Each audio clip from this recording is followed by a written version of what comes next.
What's going on everyone, and welcome back to another Battlefront 2 video, and today is the first episode of a new series on my channel, which will be a Q&A series. I've seen other Battlefront channels do this, and it is a great way to help you guys get more involved with the channel, and also a great way for me to communicate with you guys and the questions that you might have. So if you do have some questions you want me to answer in the next Q&A video, which will most likely be fortnightly, but if it does really well I may make them weekly, then of course be sure to post your questions in the comments below and I'll try to answer as many as I can. Now I don't know how long this video will end up being. I'm going off script for like the first time in like a year with one of my videos, so let's just see how it goes. But anyway, let's dive into this, and Ethan Schultz asks, thoughts on adding Cad Bane in the game, thoughts on more Clone Wars DLC maps, example Coruscant, Mustafar, Utapau, Pulse Master, Magneto, Monolith, and Bara, etc. So there's plenty of maps there. I think we'll see some of them in the long run if Battlefront 2 really does have a long lifespan. But the main one I want to touch on is Coruscant, because it's probably the favorite map that everyone wants, and it's the one that everyone expects. It's like one of the biggest players in terms of planets in the Clone Wars era. But we're already getting obscure maps like Felucia over Coruscant, so I think that's a pure indicator that we're just not going to get Coruscant. I don't think it's going to happen. I don't think DICE have the developers at their disposal to create something like Coruscant, because it'd probably be the most detailed map in the entire era.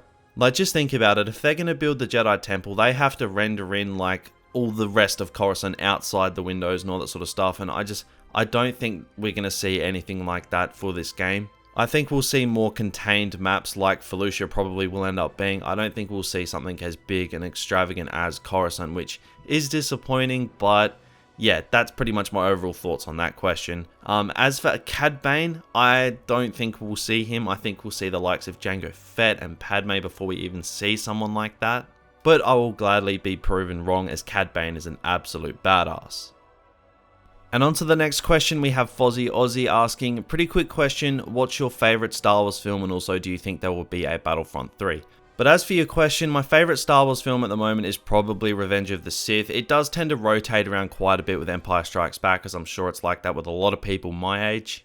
But yeah, Revenge of the Sith for me just ticks all the boxes. It's the Star Wars film that got me into Star Wars, and you know, I love everything about Revenge of the Sith. It's a meme goldmine. It's perfection if you ask me. And as for whether I think there will be a Battlefront 3, I think maybe there will be if EA keeps the license, but we won't see it for a fair number of years, maybe like 3-4 years. I feel like Battlefront 2 is going to be the game that they just keep pumping their resources into, even though they're probably not going to make money, but it's more about sort of a bit of damage repair and just trying to get fans back on EA's side when it comes to the Battlefront franchise. So I think that's what they're going to keep doing with Battlefront 2. So if they keep the license, yeah, I think we'll see one eventually. But you know what? I could honestly see them losing it in some time. But I mean, it's all up in the air. I kind of hope to see a Battlefront 3 in a few years, but you know, whether it happens or not is a different story. And the next question is from Net Alliance. Big shout out to Net. Here's a question, how does one survive in Australia knowing everything there wishes to devour your flesh? Like, you can't walk out the door without being besieged by a gang of koalas or attacked by 10-foot spiders. Let me tell you, man, it's not easy. You ask any Australian, they'll tell you they live their life a quarter mile at a time, because there's always something waiting to kill them around the corner. And Charmless Jewel 9 asks, hitboxes or Saber combat, which do you think needs to be fixed first? Now, look, I'm going to be forward with you. I think they're both an absolute mess right now. I think the hitboxes is just absolutely disgraceful that it's such a big issue considering how long the game has been out. As for the Saber combat, look, it's messy because of stuff like the hitboxes. So I kind of think you'd be killing two birds with one stone with that situation. So I think they should just honestly do both at the same time, because like I said, they kind of do overlap. And moving on, Ethan Davo asks, what upcoming game apart from Star Wars ones are you most excited for?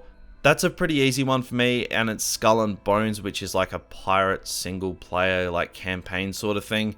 Like, Assassin's Creed Black Flag is one of my favorite games of all time, and I really enjoy Sea of Thieves. So, you know, more pirate themed games I'm definitely down for. And Mysterious Man asks, what do you think about the current balance in the game? Honestly, at times, I think the game can be unplayable, and it really needs help, and it needs it as soon as possible. Like, the bugs are just, the bugs, man, the bugs. Not to mention, the lobbies are really badly balanced in some of the game modes, in particular Capital Supremacy. Like, there's certain phases where the Separatists just cannot win, and there's certain phases where the clones just simply cannot win, and it just creates like an hour-long, 2-hour-long lobby or something stupid like that. So I think the current balance of the game is really all over the place, and like I said before, given how long the game has been out, I think that sort of stuff it shouldn't be happening, and I think DICE really need to lift their game with that.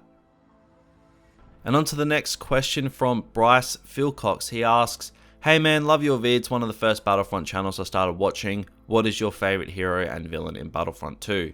First off, thank you very much for the support, Bryce. I appreciate the long-term subs. Still being here today, it's pretty cool. As for your question, my favourite hero is probably Rey because she is still my main. Like, I still use her over and over and over again. But I think Anakin is actually just more fun to use overall.